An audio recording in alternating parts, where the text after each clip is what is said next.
Hello friends, എല്ലാവർക്കും കാറ്റത്തെ കിളിക്കൂടിന്റെ വരാനിരിക്കുന്ന ഒരു എപ്പിസോഡ് റിവ്യൂയിലേക്ക് സ്വാഗതം. ഈ റിവ്യൂ നിങ്ങൾക്ക് ഇഷ്ടമായെങ്കിൽ ലൈക്ക് ചെയ്തും സബ്സ്ക്രൈബ് ചെയ്തും സപ്പോർട്ട് ചെയ്യണേ. രാത്രി നിധിയെ ഹോസ്റ്റലിലാക്കിയിട്ട് കിളിക്കൂട്ടിലേക്ക് മടങ്ങി വരികയാണ് സുഭാഷ്. ഓട്ടോയുടെ ശബ്ദം കേട്ട് സുഭാഷിന്റെ ഒപ്പം നിധിയും ഉണ്ടോന്നറിയാനായി ആകാംക്ഷയോടുകൂടി പുറത്തേക്ക് ഓടി വരികയാണ് സുധീഷും ഹരീഷും നികേഷും. ഭാസ്കരനും ഓട്ടോയിലേക്ക് ശ്രദ്ധിക്കുന്നു. ഓട്ടോ പറഞ്ഞു വിട്ട് സുഭാഷ് അകത്തേക്ക് പോകുമ്പോൾ സുഭാഷേട്ടാ നിധി വന്നില്ല എന്ന് ചോദിച്ച് സുധീഷ് പിന്നാലെ വരികയാണ്. നിധിയെ ഞാൻ ഹോസ്റ്റലിലാക്കിയെന്ന് സുഭാഷ് പറയുമ്പോൾ സുധീഷ് പറയുകയാണ് അവള് തിരിച്ചു വരുമെന്ന് ഞാൻ വിചാരിച്ചു. അപ്പൊ സുഭാഷ് പറയുകയാണ് എങ്ങനെ വരാനടാ, ഇവിടെ വന്ന് പോകാൻ ആ കുട്ടി അപ്പൊ തന്നെ തീരുമാനിച്ചു. സുഭാഷ് ഏട്ടനെങ്കിലും പറഞ്ഞുകൂടായിരുന്നു എന്ന് സുധീഷ് ചോദിക്കുമ്പോൾ സുഭാഷ് ചോദിക്കുകയാണ് ഞാൻ എന്താടാ പറയേണ്ടത്? ഞാൻ ജോലി ചെയ്യുന്ന സ്ഥലത്തേക്ക് വന്ന ആ കുട്ടി എന്നോട് ഇത് പറഞ്ഞത്. ഞാൻ പോവാ, എന്നോട് പോകരുതെന്ന് മാത്രം പറയരുത്. അതിനു മുകളിൽ ഞാൻ എന്തു പറയാനാ? ഞാൻ ജോലി ചെയ്യുന്ന സ്ഥലത്തേക്ക് വന്ന് പോവാണെന്ന് പറയാനുള്ള മര്യാദ കാണിച്ചില്ലേ അവൾ? നമ്മളോട് ആരോടും പറയാതെ അവൾക്ക് വേണമെങ്കിൽ ഓഫീസിൽ നിന്ന് തന്നെ ഹോസ്റ്റലിലേക്ക് പോകാമായിരുന്നു. അത് ചെയ്തില്ലല്ലോ. ആ കുട്ടി ഈ വീട്ടിൽ താമസിക്കേണ്ട ആവശ്യം നമുക്കായിരുന്നു ഉണ്ടായിരുന്നത്, ആ കുട്ടിക്കല്ല. സുധീഷ് ചോദിക്കുന്നു സുഭാഷ് ഏട്ടാ നീ ശരിക്കും പോയോ? അപ്പോൾ സുഭാഷ് പറയുകടാ പോയടാ, എന്ത് ചെയ്യാനാ? ആ കുട്ടി എന്നെ സുഭാഷ് ഏട്ടാന്ന് വിളിച്ചു. ഞാനും ആ കുട്ടിയെ എന്റെ അനുജത്തിയായിട്ടേ കണ്ടിട്ടുള്ളൂ. എന്നെ അവൾ ആങ്ങളയുടെ സ്ഥാനത്ത് കാണുന്നു എന്ന് കരുതി നിന്നെ അവളെ ആങ്ങളയുടെ സ്ഥാനത്ത് കാണുന്നു എന്ന് അർത്ഥമില്ല. നീയും അവളും ഒന്നിക്കരുതെന്ന് ഞാൻ ഒരിക്കൽ പോലും ചിന്തിച്ചിട്ടില്ല. നിനക്ക് എന്താ അത് മനസ്സിലാകാത്തത്? നീ നിധിയും സന്തോഷമായിട്ട് ഒരുമിച്ച് ജീവിക്കണമെന്ന് ഞാൻ ഒരുപാട് ആഗ്രഹിച്ചതാ. ഞാൻ മാത്രമല്ല നമ്മുടെ വീട്ടിലുള്ള എല്ലാവരും ആഗ്രഹിച്ചു. 5 ആണുങ്ങൾ മാത്രമുള്ള ഒരു വീടാണിത്. നമ്മളെ വിശ്വസിച്ചാ ആ കുട്ടി ഇവിടെ താമസിച്ചത്. ഈ നാട്ടിലുള്ളവരെല്ലാവരും നമ്മുടെ വീടിനെ പറ്റി വളരെ മോശമായ സംസാരിക്കുന്നത്. ഇതെല്ലാം അറിഞ്ഞിട്ടും ആ കുട്ടി നമ്മളെ വിശ്വസിച്ചാണ് നമ്മുടെ വീട്ടിൽ താമസിച്ചത്. നിധി വന്നതിന് ശേഷമാണ് നമ്മുടെ വീടിനൊരു മാറ്റം ഉണ്ടായത്. നാട്ടുകാർ നമ്മളെ കാണുന്നതിൽ ഒരു മാറ്റം വന്നത്. ആ കുട്ടി നമ്മളെ ഒരുപാട് വിശ്വസിച്ചു. ആ വിശ്വാസത്തിലാണ് നീ മണ്ണ് വാരിയിട്ടത്. അപ്പൊ സുധീഷ് പറയുകയാണ് സുഭാഷ് ഏട്ടാ എനിക്ക് എന്ത് ചെയ്യണമെന്ന് അറിയില്ലായിരുന്നു. എനിക്ക് അവളെ ഇഷ്ടമാ. എനിക്കത് അവളോട് പറയാനും പറ്റുന്നില്ല, മാറി നിൽക്കാനും പറ്റുന്നില്ല. ഇത് കേട്ട് സുഭാഷ് പറയുകയാണ് നിനക്ക് ആ കുട്ടിയെ ഇഷ്ടമാണ്. നീ അത് പതിയെ ആ കുട്ടിയെ പറഞ്ഞ് മനസ്സിലാക്കണമായിരുന്നു. അവള് നിന്നെ ഇഷ്ടപ്പെടുന്നത് വരെ കാത്തിരിക്കണം. ധൃതിയായിരുന്നല്ലോ നിനക്ക്. ഇനി ഞാൻ എന്ത് പറയാനാ? സുധീഷ് ചോദിക്കുന്നു സുഭാഷ് ഏട്ടാ അപ്പോ അവിടെ ഇനി തിരിച്ചിങ്ങോട്ട് വരില്ലേ? എനിക്ക് അറിയില്ലടാന്ന് സുഭാഷ് പറയുമ്പോൾ കണ്ണീര് തുടയ്ക്കുകയാണ് നികേഷും സുധീഷും. ഹരീഷ് വളരെ വിഷമത്തോടു കൂടി നിൽക്കുന്നു. തുടർന്ന് സുധീഷ് വളരെ വിഷമത്തോടു കൂടി നിധിയെ കുറിച്ച് ആലോചിച്ചിരിക്കുമ്പോൾ ഹോസ്റ്റൽ റൂമിൽ കിളിക്കൂട്ടിലുള്ളവരെ കുറിച്ച് ആലോചിച്ചിരിക്കുകയാണ് നിധി. സുഭാഷും നികേഷും ഹരീഷും ഉറങ്ങാതെ കിടക്കുകയാണ്. നിധി ഹോസ്റ്റലിലേക്ക് പോയത് ആലോചിച്ച് കണ്ണു നിറഞ്ഞു കിടക്കുകയാണ് സുഭാഷ്. ഉറങ്ങാനാകാതെ തിരിഞ്ഞും മറിഞ്ഞും കിടക്കുന്ന നികേഷ് ചോദിക്കുന്നു സുഭാഷ് ഏട്ടാ ഏട്ടത്തി ഇനി ഇങ്ങോട്ട് വരില്ലേ? അപ്പൊ സുഭാഷ് പറയുകയാണ് നികേഷ് അതൊന്നും ആലോചിക്കാതെ ഉറങ്ങാൻ നോക്ക് നീ. അപ്പൊ നികേഷ് പറയുകയാണ് എനിക്ക് ഉറക്കം വരുന്നില്ല സുഭാഷ് ഏട്ടാ. ഏട്ടത്തി ഇല്ലാത്ത വീട്ടിൽ താമസിക്കാൻ പോലും എനിക്ക് ഇഷ്ടമല്ല. എല്ലാം സുധീഷ് ഏട്ടൻ കാരണോ? അപ്പൊ സുഭാഷ് പറയുകയാണ് നികേഷ് സുധീഷ് നിധിയെ കല്യാണം കഴിച്ചുകൊണ്ട് വന്നതാണ്. അത് അവരുടെ ഇടയിലെ പ്രശ്നമാ. ഏട്ടത്തിക്ക് സുധീഷ് ഏട്ടനെ ഇഷ്ടമല്ലല്ലോ എന്ന് നികേഷ് പറയുമ്പോൾ സുഭാഷ് പറയുന്നു അത് അവരുടെ ഇടയിലെ പ്രശ്നമാ. നമ്മൾ അതിനെ കുറിച്ച് സംസാരിക്കണ്ട. അവൻ ചെയ്തത് വലിയ തെറ്റാണെന്ന് അവനും അറിയാം. പാവം അവനും അതിൽ ഒരുപാട് വിഷമിക്കുന്നുണ്ട്. ഇനി ഇവിടെ താമസിക്കാൻ പറ്റില്ല എന്ന് പറഞ്ഞ നിധി പോയി. ഇത് അവരുടെ ഇടയിലെ പ്രശ്നമാണ്. നമുക്കതിൽ ഒന്നും ചെയ്യാൻ പറ്റില്ല. കണ്ടു നിറഞ്ഞ സുധീഷ് ഓർക്കുന്നു നിധിയുമായുള്ള നല്ല നിമിഷങ്ങൾ. ഉറങ്ങാനാകാതെ ജനലിലൂടെ പുറത്തേക്ക് നോക്കി നിൽക്കുന്ന നിധി ഓർക്കുകയാണ് സുധീഷുമായുള്ള നല്ല നിമിഷങ്ങൾ. തുടർന്ന് രാവിലെ ഉറക്കമുണർന്ന നിധി ഓർക്കുകയാണ് സുധീഷിനെയും നികേഷിനെയും ഹരീഷിനെയും ഉറക്കത്തിൽ നിന്നും വിളിച്ചുണർത്തുന്നത്, അവരെ കൊണ്ട് ജോലികൾ ചെയ്യിപ്പിക്കുന്നത്. തുടർന്ന് ഹോസ്റ്റലിൽ നിന്നും കോഫി എടുത്ത് കുടിക്കുന്ന നിധി അത് കുടിക്കാനാകാതെ അവിടേക്ക് വെക്കുകയാണ്. അപ്പൊ നിധി ഓർക്കുകയാണ് സുഭാഷ് രാവിലെ ചായ ഉണ്ടാക്കുന്നതും നിധി അത് എല്ലാവർക്കും കൊണ്ടു കൊടുക്കുന്നതും. ഈ സമയം സൈക്കിളിൽ ഹോസ്റ്റലിന് പുറത്തേക്ക് വന്ന ഭാസ്കരൻ ചുറ്റും നോക്കുകയാണ്. ജനലിലൂടെ പുറത്തേക്ക് നോക്കുന്ന നിധി കാണുകയാണ് അവിടെ നിൽക്കുന്ന ഭാസ്കരനെ. നിധി മനസ്സിൽ പറയുന്നു എന്തിനായിരിക്കും ഇവിടെ വന്നത്? എന്തെങ്കിലും പ്രശ്നം ഉണ്ടാക്കൂ. അങ്ങനെ നിധി ഭാസ്കരന്റെ അരികിലേക്ക് ചെല്ലുകയാണ്. ഗേറ്റ് തുറന്ന നിധിയുടെ അരികിലേക്ക് വന്ന് ഭാസ്കരൻ ചോദിക്കുന്നു നിധി മോളെ ഇതാണോ മോളുടെ ഹോസ്റ്റല്? അതേതാ നിധി പറയുമ്പോൾ ഭാസ്കരൻ പറയുകയാണ് സുഭാഷിനോട് ഞാൻ ചോദിച്ചു മോളെ ഏത് ഹോസ്റ്റലിലാക്കിയതെന്ന്. അവൻ പറയുന്നില്ല. അതാ ഞാൻ തന്നെ കഷ്ടപ്പെട്ട് കണ്ടുപിടിച്ചത്. അപ്പൊ നിധി പറയുകയാണ് ഇത്ര രാവിലെ അച്ഛൻ ഇവിടെ എന്ത് ചെയ്യുക? സാധാരണ ഈ സമയത്ത് എഴുന്നേൽക്കാറ് പോലും ഇല്ലല്ലോ. മോളെ കാണാൻ വന്നതാണെന്ന് ഭാസ്കരൻ പറയുമ്പോൾ നിധി ചോദിക്കുന്നു എന്നെ കാണാനോ? പറയൂ. സോറി എനിക്ക് അച്ഛനെ അകത്തേക്ക് വിളിക്കാൻ പറ്റില്ല. ഇത് ലേഡീസ് ഹോസ്റ്റലാ, വാർഡൻ സമ്മതിക്കില്ല. അപ്പോൾ ഭാസ്കരൻ പറയുകയാണ് അതൊന്നും സാരമില്ല മോളെ, ഞാൻ എന്താ ഹോസ്റ്റലിൽ ചുറ്റിക്കാണാൻ വന്നതാണോ? മോളെ കണ്ട് സംസാരിച്ചിട്ട് പോകാനാ വന്നത്. എന്നോട് എന്താ സംസാരിക്കാനുള്ളതെന്ന് നിധി ചോദിക്കുമ്പോൾ ഭാസ്കരൻ പറയുകയാണ് മോളിങ്ങനെ പെട്ടെന്ന് ഇറങ്ങി വന്നത് ശരിയായോ? ഇത്ര ചെറിയൊരു ഹോസ്റ്റലിലാണോ മോള് വന്ന് താമസിക്കുന്നത്? അപ്പൊ നിധി പറയുകയാണ് പുറമെ കാണുമ്പോൾ അങ്ങനെ തോന്നുമെങ്കിലും റൂമിൽ എല്ലാ സൗകര്യങ്ങളും ഉണ്ട്. ഇത് കേട്ട് ഭാസ്കരൻ പറയുകയാണ് അത്രയ്ക്ക് ദേഷ്യമാണ് മോക്ക്. ഉടനെ ബാഗ് എടുത്തിങ്ങിറങ്ങി. സുധീഷ് അങ്ങനെ പെരുമാറിയത് കൊണ്ടല്ലേ മോള് വീട്ടിൽ നിന്നും ഇറങ്ങി വന്നത്? അവൻ അങ്ങനെ പെരുമാറിയതിന്റെ കാരണം അവനല്ല ഞാനാ. എന്താണെങ്കിലും അവൻ മോളെ കല്യാണം കഴിച്ച് കൂട്ടിക്കൊണ്ട് വന്നതാ. നിങ്ങളുടെ കല്യാണം എങ്ങനെ നടന്നതായാലും അവന്റെ ഭാര്യയല്ലേ മോള്? അപ്പൊ നിധി പറയുകയാണ്, അങ്ങനെയൊന്നുമില്ല. അന്ന് രക്ഷപ്പെടാൻ മറ്റൊരു വഴി ഞങ്ങളുടെ മുന്നിൽ ഇല്ലായിരുന്നു. വേറെ ഒരു വഴി ഇല്ലാത്തത് കൊണ്ടാ ഞങ്ങളന്ന് കല്യാണം കഴിച്ചത്. ഇത് കേട്ട് ഭാസ്കരൻ പറയുകയാണ്, അതെ, മോള് മാത്രമാണ് അങ്ങനെ ചിന്തിക്കുന്നത്. എല്ലാവരും അങ്ങനെ ചിന്തിക്കണമെന്നില്ലല്ലോ. സുധീഷിന് മോളെ ഇഷ്ടമാണ്. അവൻ ഭാര്യയായിട്ടാണ് മോളെ കാണുന്നത്. ഇത് കേട്ട് നിധി പറയുകയാണ്, ഇല്ലാത്ത കാര്യങ്ങളൊന്നും സങ്കല്പിച്ച് പറയണ്ട. ഇത് കേട്ട് ഭാസ്കരൻ പറയുന്നു, ഞാനൊന്ന് പറഞ്ഞോട്ടെ മോളെ, സുധീഷിനെ എരികേറ്റി വിട്ടത് ഞാനാ.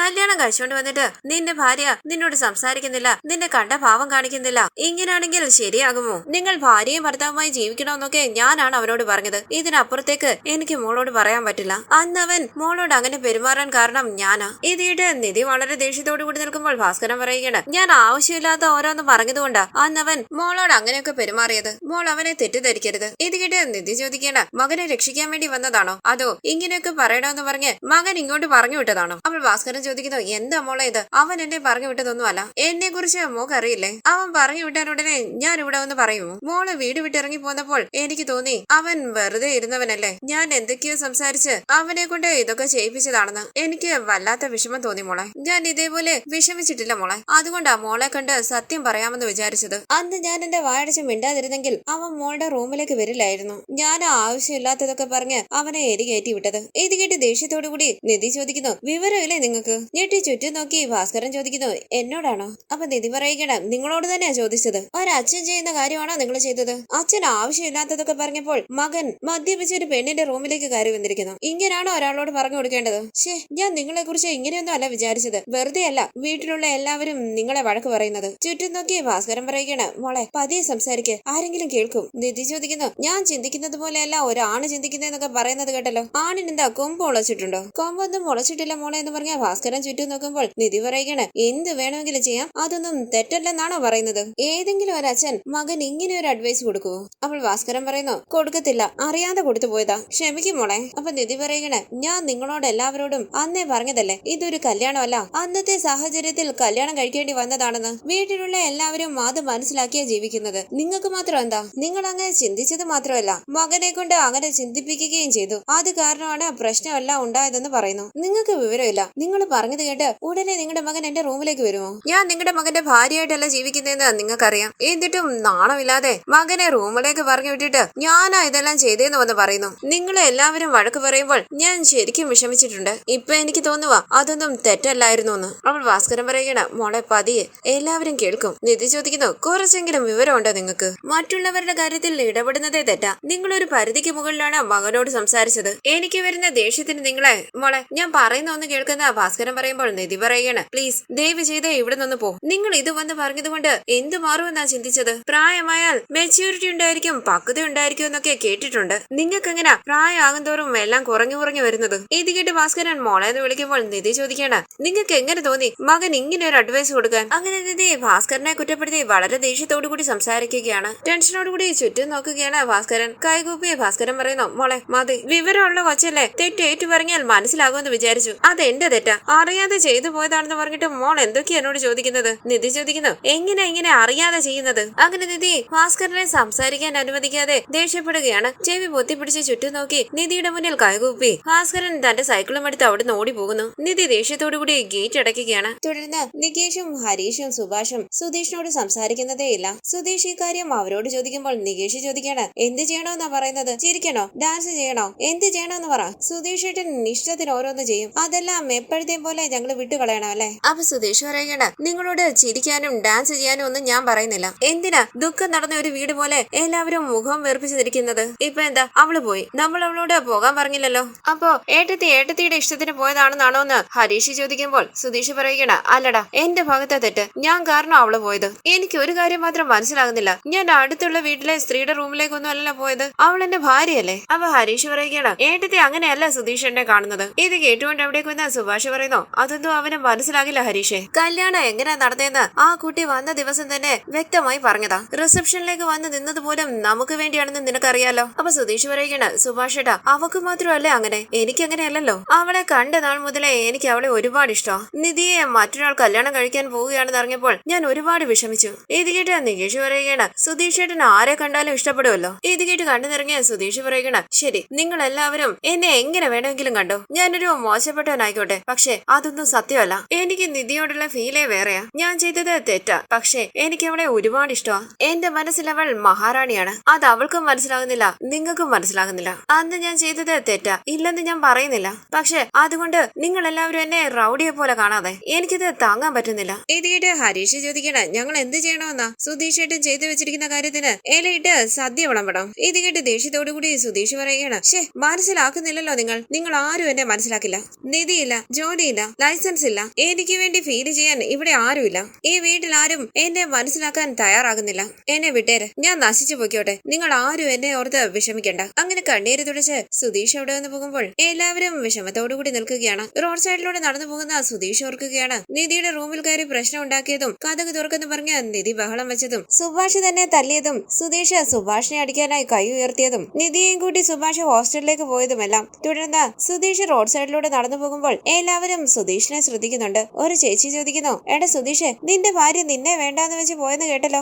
ആ വീട്ടിൽ നിന്നും അവള് രക്ഷപ്പെട്ട് ഓടിപ്പോയതായിരിക്കും. ദേഷ്യത്തോടുകൂടി സുധീഷ് ചോദിക്കുന്നു, ഓടിപ്പോകുന്നത് നിങ്ങൾ കണ്ടായിരുന്നോ? അപ്പോൾ ആ ചേച്ചി പറയുകയാണ്, അങ്ങനെയല്ല, നാട്ടുകാരെല്ലാവരും പറഞ്ഞതുപോലെ സ്ത്രീകൾ വാഴാത്ത വീടായി പോയല്ലോ നിങ്ങളുടേത്. ഇത് കേട്ട് വളരെ ദേഷ്യത്തോടുകൂടി സംസാരിക്കുകയാണ് സുധീഷ്. അവിടേക്ക് വന്ന ഹരീഷ് സുധീഷിനെയും കൂട്ടി അവിടെ നിന്ന് പോകുന്നു. തുടർന്ന് നിധിയുടെ ഓഫീസിന്റെ ഫ്രണ്ടിൽ പോയിരിക്കുകയാണ് സുധീഷ്. കൊറിയർ വാങ്ങാനായി പുറത്തേക്ക് ഇറങ്ങി വരുന്ന ദിവ്യ സുധീഷിനെ കാണുകയാണ്. സുധീഷും ദിവ്യയുടെ അരികിലേക്ക് വരുന്നു. പെട്ടെന്ന് ദിവ്യ ഓർക്കുകയാണ് ഓഫീസിൽ വന്ന് സുധീഷ് പ്രശ്നം ഉണ്ടാക്കിയത്. തുടർന്ന് ദിവ്യ മനസ്സിൽ പറയുകയാണ്, അന്ന് പ്രശ്നം ഉണ്ടാക്കിയ ആളല്ലേ ഇത്, നിധിയോട് പോയി പറയാം. അപ്പോൾ സുധീഷ് പറയുകയാണ്, ഒരു മിനിറ്റ്, നിധി അകത്തുണ്ടോ? അകത്തുണ്ടെന്ന് ദിവ്യ പറയുമ്പോൾ സുധീഷ് ചോദിക്കുന്നു, നിധിയോടൊന്ന് പുറത്തേക്ക് ഇറങ്ങി വരാൻ പറയുമോ? അപ്പൊ ദിവ്യ പറയുകയാണ്, നിങ്ങൾക്ക് അകത്തേക്ക് വരാം, അകത്ത് വെയിറ്റിംഗ് ഏരിയ ഉണ്ട്. അപ്പോൾ സുധീഷ് പറയുകയാണ്, വേണ്ട, ഞാൻ ഇവിടെ നിന്നോളാം. നിധി പെട്ടെന്ന് വരണമെന്നൊന്നുമില്ല, ഫ്രീ ആകുമ്പോ വന്നാ മതി. ഞാൻ ഇവിടെ നിൽക്കുകയാണെന്ന് ചെന്ന് പറയണം. ശരി, പറയാന്ന് പറഞ്ഞ് ദിവ്യ അകത്തേക്ക് പോവുകയാണ്. തുടർന്ന് നിധിയുടെ അരികിലേക്ക് വന്ന ദിവ്യ പറയുന്നു, നിധി, അന്ന് നിധിയുടെ ഒരു റിലേറ്റീവ് വന്ന് ഇവിടെ പ്രശ്നം ഉണ്ടാക്കിയില്ലേ, അയാൾ വന്നിട്ടുണ്ട്. ഞെട്ടി ചുറ്റും നോക്കി നിധി ചോദിക്കുന്നു, ഇവിടെ വന്നോ? അപ്പോൾ ദിവ്യ പറയുകയാണ്, ഇവിടല്ല,